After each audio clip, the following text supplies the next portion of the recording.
24/7. Check us out on YouTube, Facebook, and X. And for the premier sports talk experience, tap into our Roku channel. Start your mornings with Mac and Jack covering all the weekend sports action. Then pour a cup and enjoy all the sports you can drink on the Coffee and Sports podcast. At midday, talk sports from east to west on the Coast to Coast podcast. Followed at night by some hot girl talk with Prim and Proper Sports featuring Sonia Pearson. Talk boxing on the Gloved Fist. Yankee fans tune in for Start Spreading the News. And there's more on the College Sports Huddle and Sports Scope with Robert Butler. And that's just a sampling. There are 20 podcasts in all and 70 weekly shows giving us a 3.4-star viewer rating. To find us on Roku TV, search for National Streaming Sports on the Roku search bar. Click on the logo and you're in. For laptops, mobile phones, and tablets, download the Roku app. National Streaming Sports, live and on demand, sports talk for America. Football season is here, and SeatGeek is my go-to for buying tickets. Now, with SeatGeek, every single ticket is backed with their buyer guarantee. We've all had plans change, and when you can't make it to the big game, SeatGeek has you covered. They're the only ticketer that allows you to return your tickets ahead of the event for credit with SeatGeek swaps. So when things come up, I know that my tickets won't go to waste. So what are you waiting for? Download the SeatGeek app to maximize your possibilities and shop live events with confidence.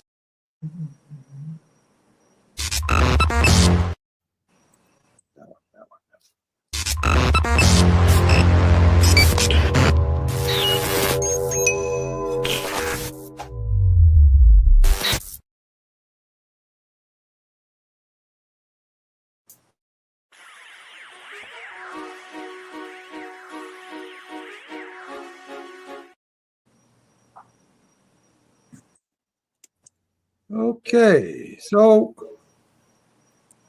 I totally we're back. Go ahead, Fred. And there's Mac and there's Jack. And now there's just Jack. This is Glove Fist. My name is Frank Laterzo, former writer, sometimes part-time writer, try to be a full-time observer, and I am joined by Mr. Warmth, Jack Hirsch, former 6-term president of the Boxing Writers Association of America. Jack, how are you tonight? I got to say something about our producer, Mac. Remember in the movie Rocky 1 when Paulie got Rocky an interview at the, meat factory where he worked? He's the guy looking behind there? The guy looking, and they said, there's the guy, with the meat to get out of the picture. That was Mac getting in our picture. So Jack, that was a great show. That was a great movie. And, because the weather was so bad this weekend, I caught up on, I watched a lot of TV. You know what I found? It probably isn't your kind of show, but I found reruns of the old Rockford Files. I love James Garner and that character. Yeah, it's funny about old movies, old fight footage. We have it at our disposal now. All we have to do is go to YouTube, say the fight, and there's a good chance it's going to come up. But when you know what happened, Frank, it's hard to watch and put in all that time. I'll give you an example. I put in on YouTube the first fight, but maybe it was the second fight, but nevertheless, it was the fight. I think that Billy Graham, they said he got robbed against Kid Gavilan, and Billy Graham was given the title, the uncrowned champion for all the years. And I thought, let me watch the fight and let me actually score it. And but I didn't. I didn't have the patience after watching most of one round. It didn't look exciting. So you think knowing the outcome takes something away from it? It does. It does. I mean, I tried it with the Joey Giardello Hurricane Carter fight, and I watched the full 15 rounds, and I had Giardello winning by 1 point. But I really didn't. But knowing what happened, you're not anticipating, or I should say just the opposite. You do anticipate something that's going to go on. So you were influenced by knowing the outcome, but we're also influenced in lifetime by the commentators, whether we want to admit it or not. It's hard not to be, influenced. It's like being on a jury and being given evidence that's incriminating. yet the judge tells us, "Oh, disregard this evidence," even though you know it's true. Right. How do you completely disregard it? You try to, but Jack, I can watch certain shows. Like I could watch Columbo, knowing the result, Rockford Files, All in the Family. As far as boxing goes, I mean, I hate to go back to it, but I guess unless it's a fight of the century or something like that, I have a hard time staying with all 12 or 15 rounds of big fights unless there was a controversy. And then, you know, the rule, you really can't score it unless you see it live. Yeah, exactly. But, you know, certain footage, certain fights, I like to tune to once in a while. Like Joe Louis and Max Baer to watch around the two, because Louis was so brilliant in that fight. It was like he wowed me. I never saw him looking as good, nimble on his feet, hand speed that was incredible, punches. And right, even didn't he say that was his best fight also? his best fight. He was near perfect that night. So I kind of enjoy watching that. Certain other fights I watched in the past a long time ago, like the first Marciano Walcott fight, to see Rocky struggle, come from behind. But normally, to watch a fight's replay, okay, especially if it's monotonous. You could even take a Sugar Ray Robinson fight. If he's going to outbox an opponent round after round, it basically gets to be repetitious after a while. So there's a big difference if you don't know what happened. Like I enjoyed the Jimmy Ellis Jerry Quarry fight that everyone said was boring because I've watched that a few times. But I didn't know what was going to happen. The anticipation, you're scoring. You mean that night? With the judges, yeah. I remember I told my buddy's father, because when they fought, I was 10, and I was gung-ho on boxing. I said, we got to watch the fight on TV this night. And I think I told you the story. And at the end of the fight, his father said to me, so that's the sport you love so much, because it really wasn't an exciting fight. Not a lot of action. Let me ask you this. If you had to be locked away on an island, and I said to you, the only boxing you can watch are these 5 fighters, who would they be? Are you going to give me the 5? I mean, I could give you my 5. No. Oh, of course. I mean, Ali's always entertaining. Something about him dominating, the way he dances around and all. I think Tyson is more exciting than Foreman, even though I realize Foreman had a legendary fight with Ron Lyle and even a legendary fight when he demolished Smokin' Joe. But something about Tyson unleashing the combinations in short bursts is kind of like exciting. He's like the equivalent of Usain Bolt as a sprinter. Right. Off. If I had to compare, Sugar Ray Leonard is first-class entertainment. Tommy the Hitman Hearns, he's more exciting than a Roberto Duran, for example. And Duran was, good viewing himself. And who would be the 5th one? Maybe as someone like a Bob Foster, an explosive puncher, maybe a Roy Jones. Even though Jones dominated, there was something about the way he dominated. Him unleashing the combinations was kind of entertaining to watch. I'm not sure Ali makes my list. If I could pick a couple fights, I would. But I would say Lewis, Robinson, Leonard. That's 3. Frazier. And I'd have to think about that 5th spot. That would come down to some. That would be a hard decision, but those guys would be probably the top of my list. Wait. Why? Maybe we should lower our standards as far as how great a fight is. Arturo Gatti would then have to make our list. Jack, it could be anybody you want. You could say Saad Muhammad. Yeah, but I know I'm right, exactly. But I kind of think the greatest of the great fighters are the ones you want to see. Most people that go to the fights, Frank, and then we should start talking about the upcoming fights, but most people that go to the fights, I think, go to be entertained I kind of look to see what's at stake. That has a lot to do with my entertainment. If it's two guys who are slugging it out and it's the greatest action fight you could ever hope to see, that doesn't mean as much to me as two top of the line guys with their career on the line. The fight in the ring doesn't have to be quite as exciting. It could be more tactical, but I'm more into that. I know this much. If I had to list fights, this goes. I agree, Joe. Hearns is up there. This goes against your criteria, but I'll tell you what. If I could only bring 5 fights to watch, that first fight between Matt Franklin and Marvin Johnson at the Spectrum for the NABF title. I know it's not, the big stakes that you like, but as far as action and excitement, that might make my list. Well, if I can go back in time and relive 5 fights that I was there in person, okay, 5 fights. I might start off with Ali Frazier 1, not even close. I mean, nothing comes close to that. Then I would maybe want to see Davey Moore, Roberto Duran again, because the Garden was really, I never heard it as loud, the noise at the end.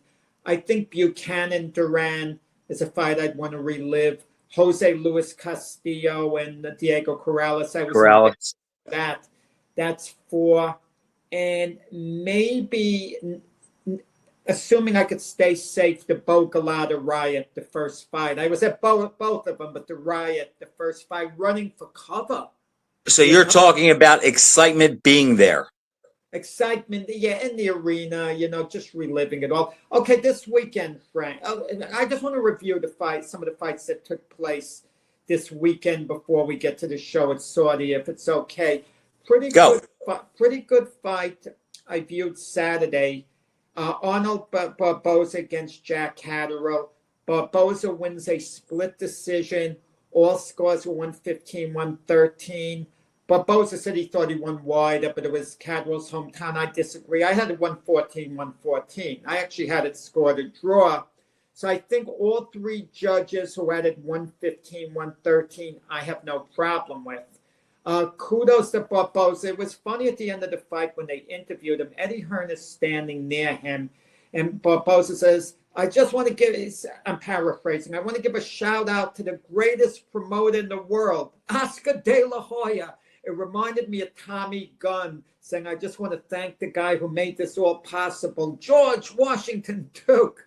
So Hearn ducked out of the picture. Now Barboza's the mandatory for Teofimo Lopez's WBO welterweight title. If I'm Teofimo, take the darn fight. You'll beat Barboza. You're better than Barboza. Absolutely. Barboza cannot punch hard. He has 11 stoppages in 32 fights. What are you scared about, Teo? You are better than this guy. Barboza does not fight like a hungry fighter, Jack. I didn't think it was a good fight at all, and I thought the decision could have gone either way. Okay, the same way I did. But why is Teo avoiding the fight? And why would Teo want to fight Richardson Hitchens, who would probably give him more difficulty than Barboza? I'm not saying Teo wouldn't beat Hitchens, but he's more of a threat because he's quicker, shiftier, Right. And Barboza at least comes forward. He would come forward to Teo. And, Teo is due for this one big performance that he hasn't had for a while, an explosive performance. And I think Barboza provides that. And if he knocks Barboza out, Teo's name is like gold again. You make him against Ryan Garcia, something like that. He's in high demand for millions. That would be an exciting fight. But I don't understand him bypassing. He's one of those guys, Jack, like a Jared Anderson. It's just hard to figure out what's going through his mind. Jared Anderson fought last Friday. He wins a 10-round decision comfortably. He looked completely disinterested. It looked like he didn't want to. Can you believe that? Yeah, I mean, you know what he looked like? A fighter being dragged out of bed to do his road work. Oh, leave me alone. Let me sleep one more hour, and they force him out and he's going through the motions, and he won on talent, basically. Okay. And against an overmatched guy. and Top Rank is unhappy. But you know what's revealing about it, Frank? They put him on ESPN Plus before the main card on ESPN. Now, there's no disgrace in getting stopped by Martin Bacoli. You know, those things can happen. Bacoli's like showed he was a beast in that fight. But, you know, you want to come back with a bit of a vengeance or whatever. And to me, he came back with a whimper. I mean, he just reminds, there's a laziness about him. And he's a complacent fighter, Jack. And the special they did with him when Roy Jones interviewed him, there's something that's not clicking there. I'm not going to get into the guy's head, but I think it's pretty safe to say he doesn't eat, sleep, and drink boxing. And if he doesn't do that, as skilled as he is, he's not that skilled. Yeah, you know, boxing, you get the feeling to him is a job he doesn't not a passion, a job he doesn't particularly like, but he goes in to get his paycheck. I'll give you a guy who was like that, who won the title. And I know for a fact this applies to him. The guy was really immensely skilled. And if you saw him in the gym, you think this guy has got a lot going for him. Bruce Seldon was like that too. Greatly skilled.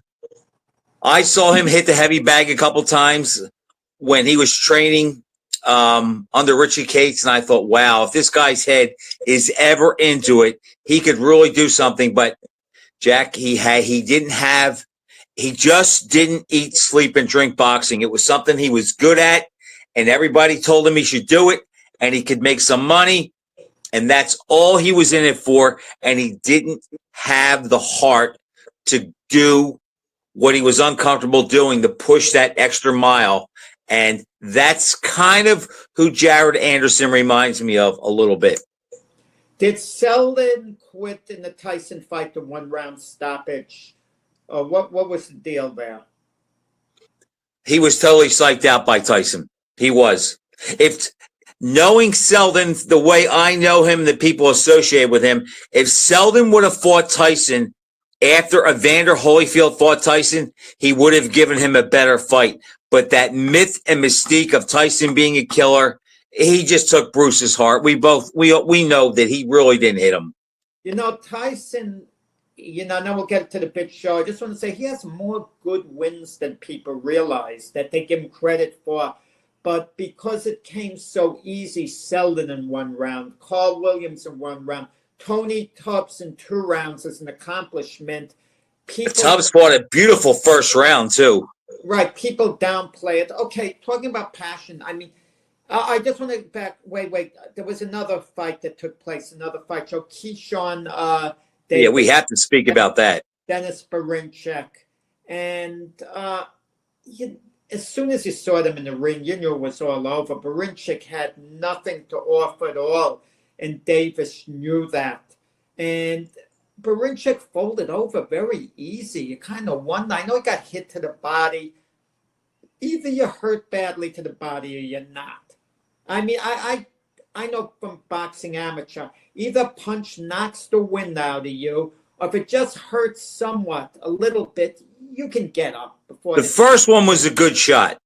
I'm not saying the one that stopped the fight wasn't that great, but the one that came underneath the liver, that was a good shot, and that probably took his heart. Yeah, I'm not blaming him, even though he could have gotten up, because Berinchek was protecting himself. At that point, he saw, I can't beat Keyshawn Davis. I can't do anything with this guy. I can't turn the fight around. So what's he going to do? Go a few more rounds, get pummeled. His corner's going to keep encouraging him and having him go out there. The ringside physician is going to look at him and say, okay, he can go. The referee's going to keep telling him, well, I can't let you get hit too much more. But meanwhile, he'll allow him to get hit more. We've seen that routine. Fighters don't get protection from their corner, the referee, or the ringside physician. Sometimes the referee does a good job and steps in and halts the fight at the perfect time. Don't get me wrong. But all in all, fighters are allowed to take too much punishment. So kudos to Berinchek for protecting himself once he saw he was outclassed. Jack, it was obvious by the end of the first round, those two guys were on different levels, and it just came down to when does Keyshawn want to stop the fight? And Jack, I know that people are going to say that Davis didn't have much in front of him, but I was impressed with his skill set. And when I sit back and I think about Tank holds a lightweight title, Shakur holds a lightweight title, and Keyshawn Davis holds a lightweight title. Now, Lomachenko does, but I'm going to give him a pass because he's crowding 40. If he might even be 40. I haven't paid attention to him lately. But think of those three guys. Now, if I said to you, Jack, in a round robin, they flip a coin, who sits out the first fight? Who's the best of those three? Keyshawn Davis and Shakur Stevenson are never going to fight one another because they're close buddies. They're in camp together. Terrence Crawford is a mentor to both of them. They're too close, Keyshawn Davis. I don't like that, Jack. We've seen friends fight before. It could happen. But no, you might be right, but I don't like that mindset. The money is going, if the money is eventually there, if His Excellency sits them both down and goes $50 million apiece for your next fight, they might look at one another and say, oh man, I love you, bro, but let's go for the money. We're going to be buddies after the fight. It's strictly business. We talk a lot about Joe Frazier on the show. He always used to say he wouldn't fight Ken Norton, who was his sparring partner when Norton. If Norton had the title, he would have fought him, I think. Norton would have fought him. Norton was always willing. I think Frazier would have too. Frazier kept saying maybe a push came to shove. Yeah, if Norton were the champion, he was undisputed champion. Everyone was undisputed, basically. But the real champion, I mean, at the time, Frazier would have he would have fought him, but I don't think Frazier would have called him out. He would have been willing to fight him. There's the difference involved. Okay. Norton always felt himself he wanted to fight, but he never said he wanted to fight. He let his managers, he kept saying, Joe's one of my best friends, but business is business. It's strictly business to me that Joe's a buddy of his, but Joe took a position. They just don't want to fight him. The guy's a pal of mine. I mean, think of some of your closest friends. Would you really want to get in the ring with them? Would you be psyched to get in the ring with them? Let's say Vladimir Klitschko is young again. He's a big Usyk booster. He loves Usyk. Do you think, and Usyk I think they would have fought if the title was on the line. I think they would have. Okay, look at the Klitschkos. They're brothers. That's a little different, Jack. Brothers and buddies. Yeah, I see what you're saying, but forget Keyshawn Davis and Shakur Stevenson unless it's a mega fight. It would have to be a mega fight where both guys wouldn't have an alternative, where they wouldn't be able to get around it business-wise. Then they would finally maybe do it. But I'll tell you this much: forget about it. It's not a fight either guy wants or interested in.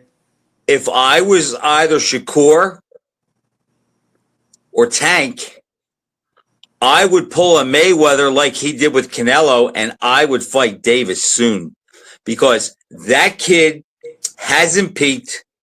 His potential is off the chart.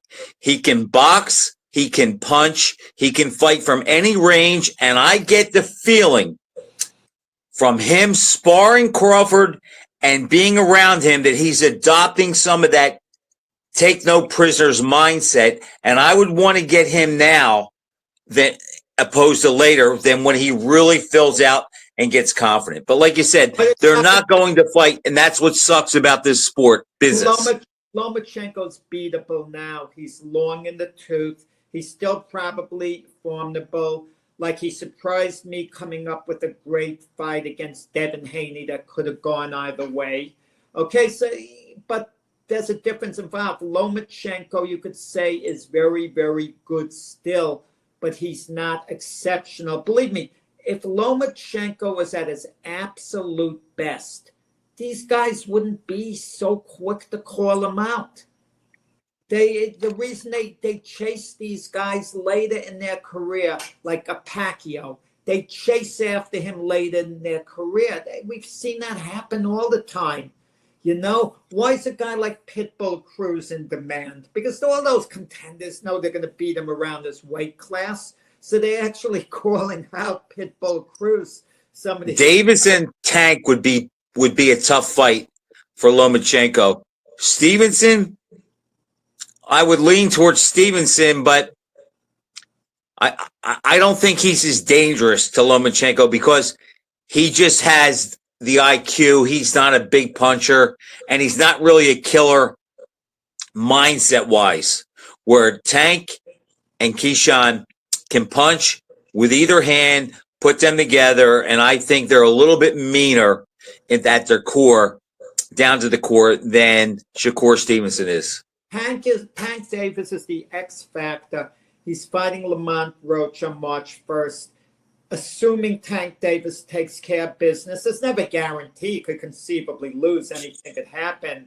But if he retains his status, he turns in an impressive performance. He's the guy Keyshawn Davis and Shakur Stevenson want to fight because he's their ticket to being on the short list of the biggest names in boxing. They can't, Shakur Stevenson's fighting a good young prospect in Floyd Schofield on Saturday, but he could beat a few Floyd Schofields, and it won't do from anything remotely close to what a victory over Tank Davis would mean. He's minus 800, Jack. He's that big of a favorite. Yeah. You'd have to bet $800 to win 100 on Stevenson, where a $100 bet brings back $550 on Schofield. That would be a monumental upset. Schofield is a good fighter. And keep in mind, Shakur Stevenson hasn't been that active. And he didn't look good against Edwin de Los Santos. He looked pretty bad. And we assume he just had a bad night. He was looked like another guy going through the motions. But if that's the real Shakur Stevenson at this point in time, Schofield could pull out a split decision. I mean, it could happen. No, he'd have to stop him, Jack. They won't throw that money ticket away on a close decision. He'd have to stop him. I don't go. No, Frank, I don't. I go by that. I know. Okay, you don't. I do. Too much money wrapped up in Stevenson to lose a 1-point debatable decision, in my opinion. Historically, close decisions happen and go against guys. I was looking at a post today. Ray Mancini and Livingstone Bramble, their rematch. Mancini made it close enough to get the decision, yet he didn't get it. Jack, he really did. He did. I agree with that. And he was the draw there. Yeah. I mean, there's examples. Look, De La Hoya lost to Trinidad. I would have never thought he lost that fight. I thought Mosley beat him clearly more convincingly. Trinidad was big box office, though, too. So yeah. But Oscar was the golden boy back then, and golden applied to everything. His looks. I just want to say with Keyshawn Davis, he made an accusation with Barinchik because there was this racial matter of watermelon and a banana being sent to his room with a note. He blamed Barinchik. He went all over. He was talking about what a racist Barinchik was. And now all indications were it was Teofimo Lopez, pulling a stupid prank and a mean prank. I hadn't heard that, Jack. Yeah, and so now Keyshawn Davis sent out a little post to Team Baranchik, my bad. Meaning, okay, I'm wrong, I'm sorry, guys. To me, you have to apologize with the same intensity as you accused. You can't just, I'm sorry doesn't sweep it under the rug and say, oh, well, I apologize. I admit I'm a big enough But did Lopez confess to it? No, but they saw Lopez eating a banana and mocking and the whole thing. And now and he wasn't denying being the one being asked. I'm not saying he was. But if the idea that Keyshawn Davis would apologize to Team Barinchik right now, supposedly they had video of who was doing what. But how on earth would Lopez be able to get into Keyshawn Davis's room?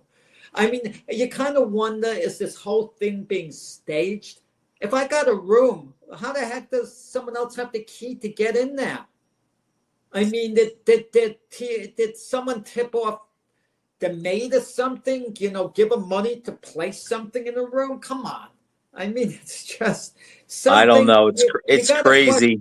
You got to question things after a while, and we don't question things. How on earth did someone get in Davis's room to do that? That's the first thing I want to find out. But whatever. It was very distasteful, the watermelon, the banana. There's certain things you don't do. You might be trying to unravel someone, promote a fight, get inside their head. But there's certain things that are in bad taste that you don't do. But Keyshawn Davis, I agree with you, absolutely a future star. No, he's the real deal. There's a chance he could be the face of boxing down the road. Jack, let's talk about a great. Let me just close. Andy Cruz from your area in Philadelphia, who beat Keyshawn Davis 4 out of 4 in the amateurs and knocked him off in the Olympics. That's the big fight for Keyshawn Davis to make. I think he's not going to beat Davis now. I agree with you, but when one guy's beating another guy 4 out of 4, he's inside Keyshawn Davis's head even now. Until Keyshawn peppers the hell out of him after the first round, then he'll be gone. Keyshawn wins. Jack, there's a great card coming up this weekend. It's headlined by Artur Beterbiev versus Dimitri Bivol, a rematch of their first fight that most people thought could have gone either way for the undisputed title. I just want to say, before we talk about the fight, I'm just going to call him Turkey. I like that Turkey is putting together good fights, and I just purchased a fight, Jack, and I have 7 title fights that are main event caliber fights for $25.99. And I mean, certain of the fights have clear favorites, but a couple of them, 2 of them in particular could go either way. It's not easy to pick a winner. The Beterbiev-Bivol rematch, that's an elite fight, a great. Beterbiev's minus 120.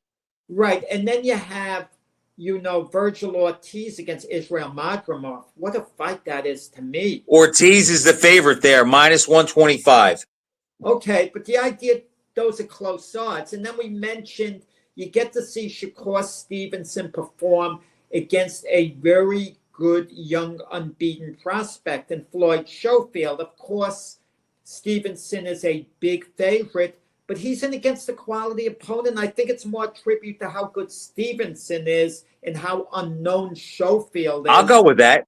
Tribute to those odds. But Jack, $25.99. Yeah, and then you have Zhang in there. In a fight he could lose. You have Zhang fighting Cabal, or how do you say his name? Kibayel. However, but Kibayel, right. And Jack, did you know that Kibayel was favored? Yeah, I think he upset Zhang. I think Zhang, I don't want to say he's overrated, but I think we make too much of him destroying Joe Joyce twice. He's ancient. He's big. He's slow. We realize he can. He beat 2 big names in Wilder and Joyce. Right. And Wilder was completely shot. Completely. Had nothing left at all. So anyone who he can hit, who's going to be standing right in front of him, he's capable of knocking out. But I just think he's slow. And you have Battisti versus Callum Smith. Very good fight. But yeah. Battisti's a pretty big favorite, minus 190. And I do like him in that fight. That's a fight that's mostly big in England, has a lot Yeah, of I like Battisti too. That's the interim light heavyweight title. All right, so let's go through the card. I'm not as psyched, but as a lot of people are for the Daniel DeBrois Joseph Parker fight. Parker's earned this opportunity to fight for sanctioning body belt. It's a nice story, the way he's gotten his career back on track. And even though it's a winnable fight for Parker, I think DeBrois is a clear favorite. He's better. He's on an up. He's minus 225. I think he's improved a lot. I was never that high on Joseph Parker. Look, he won a close fight against Deontay Wilder. He caught Wilder at the right time. Okay? And he's been in a number of close fights. Him and Zach. Right. Close fight, others as well. Him and Dylan White or whatever. But I'm not. I like Joseph Parker. Don't get me wrong, but I'm not the biggest fan as far as considering him a true heavyweight threat. I'm looking. Our buddy Lehman Pauly sent me his picks Oh yeah, Lehman knows his stuff. He knows his for the stuff. call. He does, He knows and I think I agree with him. The only fight he didn't make a pick on the Du Bois Parker fight. I'm with you. I like Du Bois in that fight. I think it's at the right time. I think his power is going to be the difference. I just think Daniel Du Bois is on a high, and it's more his time than it is Joseph Parker's. You think he stops Parker or wins on points? You know, Parker has a pretty good chin. I think Du Bois wins a wide decision. If I had to pick, Jack, if you're going to push me to pick, I'm going to say that Du Bois wins a decision. Okay. So let's find one where we disagree. We like Battisti. We like Cavalli. Battisti, I'll say, wins a decision. Okay, maybe he stops, Callum, but I think he wins a decision. All right, Battisti. We like Cavalli over Zhang. Yeah, by decision.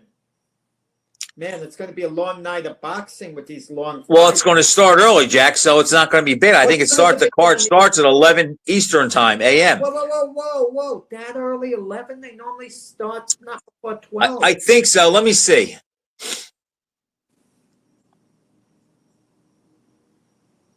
Yeah, $25.99. Frank, you're salivating. I mean, His Excellency's giving you this card cheap.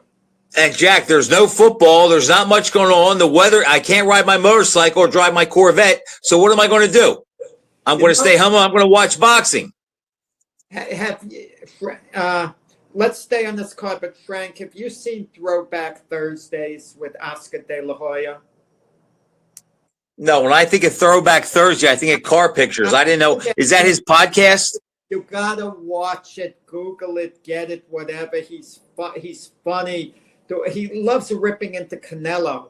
He basically is calling Canelo a disgrace to the Mexican people, this and that. He makes it comical, De La Hoya, where you can't help but laugh. At the same time, you think Oscar's being a bit of a jerk because he's a promoter. We know he's capable of that. And he should be above all that. But at the same time, you're laughing a little bit because Canelo does have this sense of entitlement. All right, Jack, let's go through this card and make our picks. But before that, who wins at 154, Canelo or Oscar?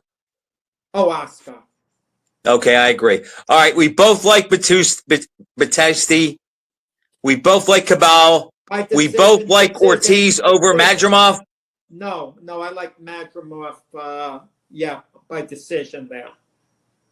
And I like Ortiz by decision. Like I told you, Frank, there's more at stake to me than those two fighting one another, because Terence Crawford is in that fight, to me, with the two of them. Because if Ortiz dominates Madrimov, even beats him, I'm thinking to myself, wow, Terence Crawford is aged. He's not that good. He struggled with Madrimov. You say it's a matter of styles. I think it's a style fight, Jack. It won't affect me at all. Okay, so we disagree on that one. All right, Carlos Adams versus Hamaz Shazirez. Yeah, he'll beat Adamus. Okay, so we agree on that. And I think stop him late in the fight. We both like Stevenson over Schofield. We both like Stevenson. Wait, does Stevenson stop Schofield, the young guy? Does Stevenson plant his feet, start firing away to make a statement? Jack, I've watched enough of Stevenson. If I'm forced to pick stoppage or knockout with Stevenson, I'm going to go decision. I'm going to say the same thing. I'm going to assume that Schofield is really, really talented and can last the distance. I just think Stevenson is going to be a little better round after round after round. Okay. We agree with if the boys is going to have his hand raised against Parker, probably by decision. Not that hard a fight to me. Not that hard of a fight, Frank. It's funny, and Lehman he didn't pick that one yet. Okay. Lehman, I mean, I could see a path for Parker, but I don't think so. Lehman is an expert on heavyweight boxing. He could call fights past and present, and he's great at calling mythical matchups like Kenny Norton over Ron Lyle and stuff.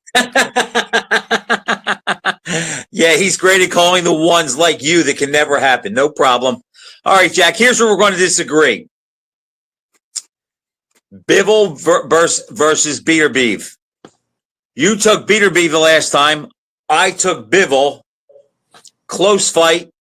Beterbiev won. Who do you like this time? And why? You want to know something? And it could have gone either way. I scored it for 2 points for Beterbiev last time, but you said it best, Frank. Sometimes when you pick a guy, you lean towards him. If I picked Bivol to win, for all I know, I would have had him 2 points up. That's exactly how I saw it, Jack. We're tainted in our own mind, but let's put it this way. We don't know who really who deserved to win their first fight. You could just say, what style do you like better? Yeah, it could have gone either way. It was a toss-up fight at the end. Beterbiev got the decision, but he didn't prove he was better. That's the thing about it. And hopefully this fight is going to be more conclusive. You know, I don't want to see another close fight that's controversial and then maybe Bivol pulls it out. Then they have to have a third fight to settle it finally. You want it to kind of be conclusive after a while. I think Beterbiev, and I was on the fence a little bit. I think Beterbiev does this time what I thought he'd do last time. I think he'll come on late in the fight, nonstop pressure, and get Bivol out of there. You think he stops him? Wow. Stops him. Yeah. We'll call it 11 rounds. Okay, that's what I said last time. We use a first fight sometimes as too much of a guideline. Okay, this has happened the first fight. Who can improve more the second fight? We always tend to use that as a guideline, but sometimes things are out of character. Look, Jeff. But Jack, you're basically making the case there because we saw the first fight. You think Beterbiev comes on late more this time and stops him based off of last time. I thought he would stop him late last time, but I know Beterbiev is going to bring the heat. He's going to bring it. Can Bivol withstand it the way he did last time and fight a hard 12 rounds and not falter the whole way? And he did fight a hard 12 rounds the last time, and it wasn't quite enough. He absolutely did. And maybe that's in the back of his mind. I gave it everything I had, and it wasn't quite enough. Bivol isn't in this for just a payday. He's really coming to win. And maybe he's confident he will win. I don't know. But Beterbiev tends to break a guy down. But then there's the X factor, the age. What's Beterbiev, pushing 40? Yes. So, and at some point you think it's going to catch. But Bivol's what, 37? It's not like he's 27. Right, exactly. So who would that affect more? A fighter who moves around and shows mobility? A guy who comes with nonstop pressure? Well, one guy needs his legs and the other guy needs to still carry his power. So the way I look at it, Jack, and here's what scares me. Something tells me in the back of my mind that this series is meant to go 3 fights. And the only way that happens is if Bivol wins. However, I just don't think Bivol can fight any better than he did the last time. That fight was there for him to win, Jack. If he wins one of the last 2 rounds, I think it's his fight. He needed both. I think the strain of trying to hit, move, tie up, and box Beterbiev wore him down, and I think that was telling in the last 2 rounds, and I think that was the difference in the fight. So I don't know if Bivol can be any better, but what I do believe is Beterbiev can start a little quicker. He didn't really get going to the third or fourth round. I think he can start a little quicker this time. So I don't think he stops Bivol because I think Bivol knows how to protect himself and tie him up. But I think Better Beef wins a decision. He wins the fight. If I have to pick, I'm going to say a decision, but I'm more confident in saying that he will win the fight. I think his strength will be the difference. Better Beef, you're saying. Okay, you're Right. thinking of destiny, what's to be. I'm going to backtrack what I said before. If Bivol wins, then there's a third fight. No, I don't think there's a third fight no matter what happens. Certainly if Better Beef wins, there's not a third fight. Well, what if Bivol wins? If there's the elephant in the room, David Benavidez, and his excellencies probably. But Benavidez already said, Jack, he'll let them fight a third fight before he fights either one of them. He has said that. You mean Bivol? No, I'm sorry. Benavidez has said that if Bivol wins this fight, he'll step aside so they can fight a third fight and he'll fight the winner. And if you think about that, that is smart because that's another fight of wear and tear on them. And he can afford that because he's what, 27? But I'm going to tell you, when you think of super fights, if Better Beef wins impressively by a stoppage and he looks great like the destroyer. No rematch there. No. But imagine how big a fight with Better Beef and Benavidez would be. Two guys coming head on. That would be the fight. And all of a sudden, people are going to think, wait a second, maybe Benavidez isn't a monster in this fight. He's going against King Kong here. Well, if King Kong knocks out Bivol, that's going to really be a big fight. And their personalities and both being alphas, that'll be good. What's that, Joe Bergman? Better Beef said after the last fight, he wasn't overly satisfied. Yes, he did say that. So we know he's going to draw off of that. And I believe Bivol, in his mind, Joe, feels the same way. And he's going to draw off of that.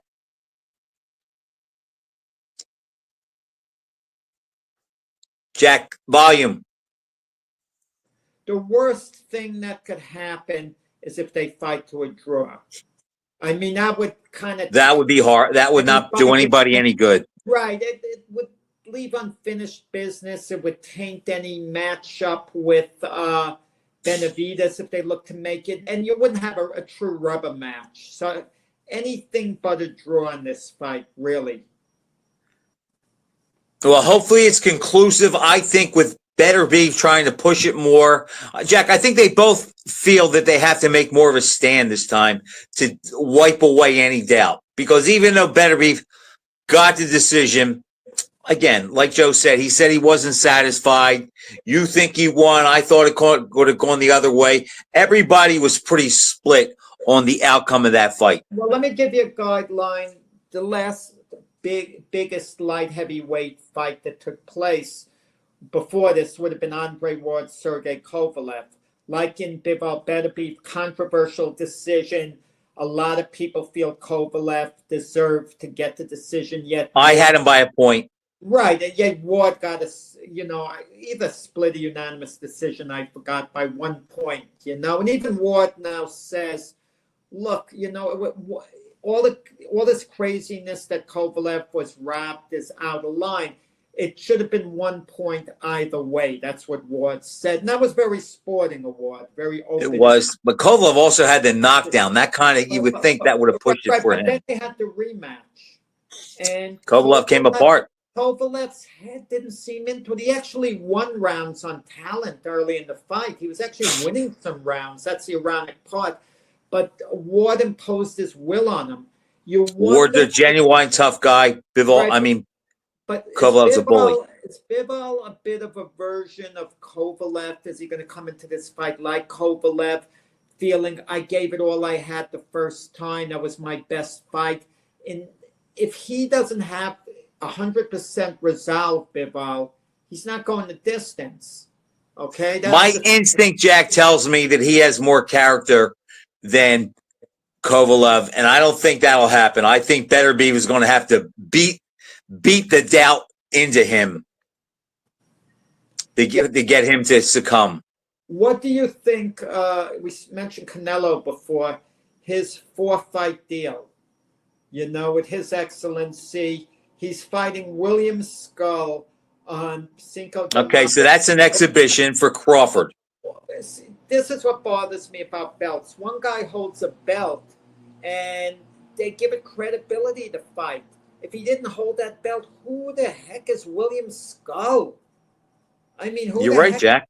where did they dig It- this guy up? And Oscar did in his clapback Thursdays. I came across a picture. Well, Oscar trashes Canelo something bad.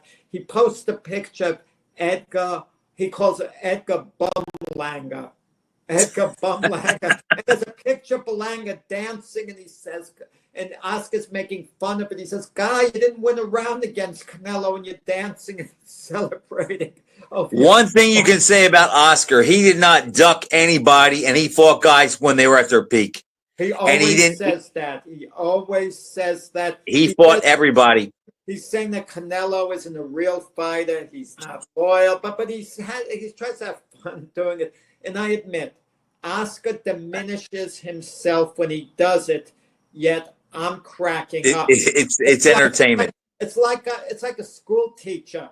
He's having a kid. He calls for the dean to remove a kid from class who's acting goofy, but the teacher's cracking up laughing because the kid's amusing him. He's enjoying the performance. All right, Jack. So the only fight that we disagree on is the Madrimov Yeah. Ortiz fight. That's it. Okay. Yeah. Now, yeah. you said that you wanted to speak about Ellis and Frazier 55th anniversary. Were you at that fight? No, I wasn't there. I remember Okay. live. I heard it on the radio. Believe it or not, at that time, Frank, big fights were broadcast on the radio. I remember that. Radio. So it's a school night, but I'm listening on the radio, and I don't remember anything but the fight itself. I don't remember the pre-fight, a post-fight, anything but the fight itself. Yeah. Foreman fought Peralta. I went to see a closed circuit. Yeah. The Yeah. first Foreman Peralta fight. Jack, did you see the post I made? I put up of Frazier singing on the Ed Sullivan show the night before the fight. Oh, I didn't tune it on. I used to hear him sing. I once heard him sing after he retired. He went to this club in Brooklyn, the Camelot Inn, and he sang. Joe wasn't a bad singer. He wasn't bad, but Jack, this was the night before the fight. The Ed Sullivan show was Sunday night, and he fought Ellis on Monday night. Well, people used to do that. I think Ernie Terrell went on a show and he played a guitar. A couple of days, he was on Hollywood Palace, and he sang about Ali. You change your name, I'm going to change your features. Yeah. So, yeah, they did that. Interesting. Now, in this day and age, can you get a fighter to make an appearance at a big fight before a fight? Unless the fighter get inside another fighter's head. The greatest psych job, and Frazier wasn't doing that for psych job. We could get back to that fight in a moment, but the greatest psych job ever may have been pulled by Gene Tunney before his first fight when he challenged Jack Dempsey for the heavyweight title. Aviation was in its infancy.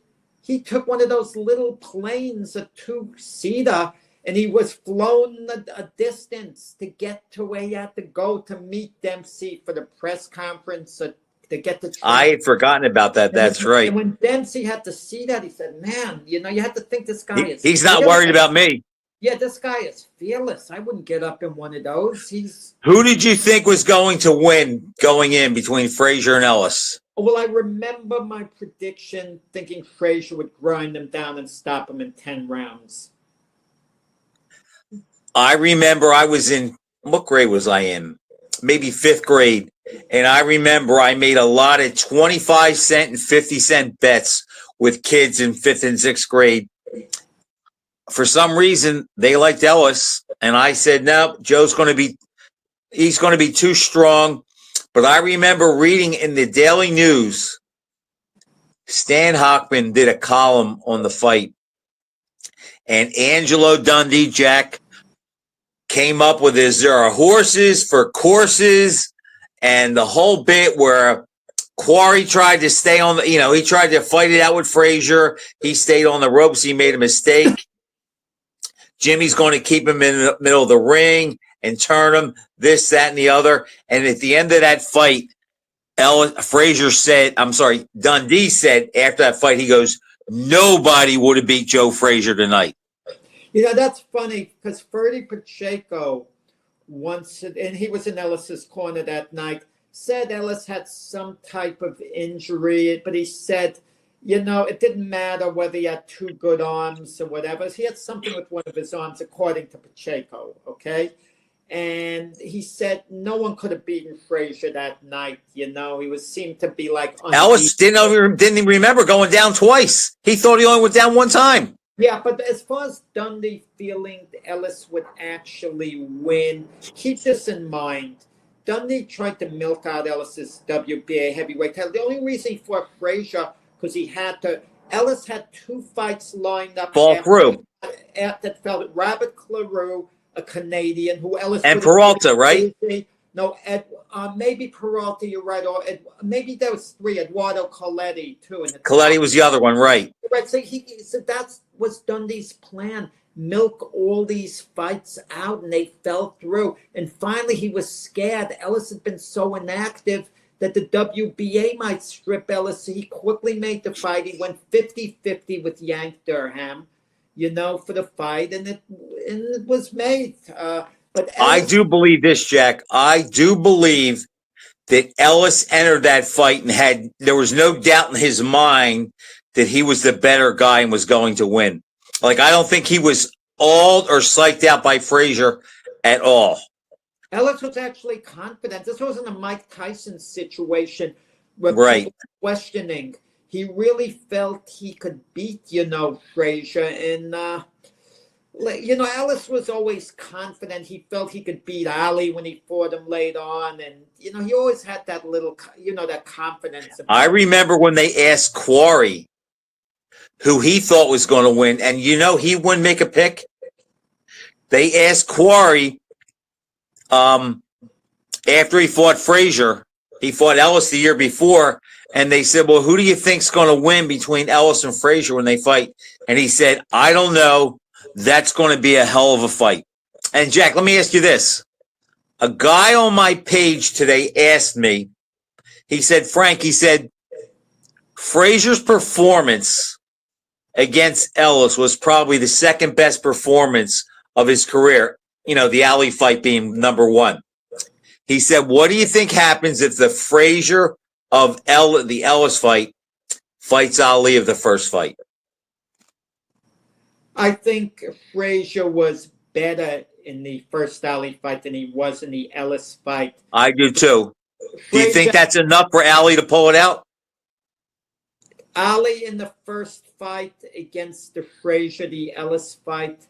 Well, maybe Ali does edge out a close decision there. Frazier was a slower starter in the Ellis fight than he was the Ali fight.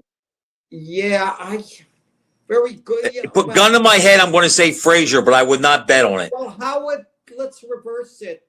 The Ali of the comeback against Jerry Quarry didn't have the greatest amount of training going in, but was super motivated to prove he was his old self. No rope-a-dopes. He would dance. How does he do against who? How would he have done against the Frazier of the Ellis fight? I don't think Ali loses. No way he could go 15 rounds the first fight out. Yeah, he runs out of gas. There's no way. Yeah, I agree. Yeah, definitely. So, the more I think of it, maybe that would have been Frazier's best move in a way career-wise. Nah, he wouldn't have had the fight of the century. If he got Ali in the ring immediately, Ali may have accommodated him, and they may have...